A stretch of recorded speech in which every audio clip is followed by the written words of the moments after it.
همینجا همین دخترک امریکایی رسمی ولسپید کشید منال ولسپید کشید که با دو چرخه اومده.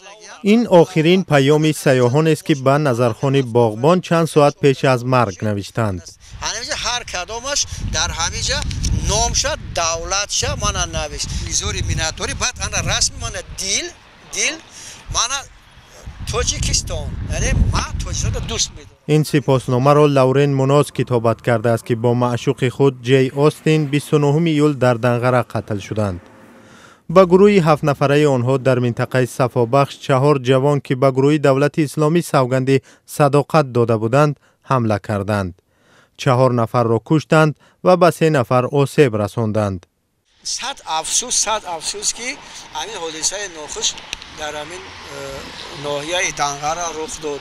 انا به نهایت ما غمگین هستیم.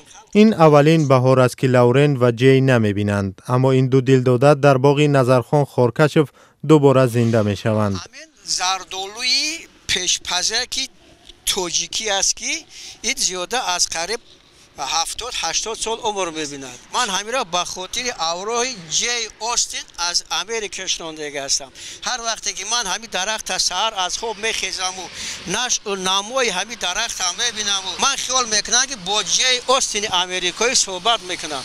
این باغبان از ناحیه واسع به یاد 4 سیاه نهالها را به همان ترتیب شناند که قبل از فاجعه آنها سر دسترخوانش نشسته بودند. من امریکایی بعد وای گلندیا بعد وای سوئد همین خیلی شیشتگی بودیم.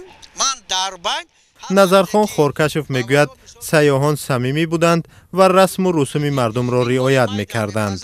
نام این زردالو گیاهان لاوران دخترک سر و قوش سیاه داشت با مانند همین تاجیک دخترها وری به نهایت صمیمی بود. وقتی که ما چای همین تاجیکانه دست پیش بر کرده دراز میکردیم از سیمای وای معلوم بود که همین حرکت‌های تاجیکانه ما همین میلی ما باید معقول بود.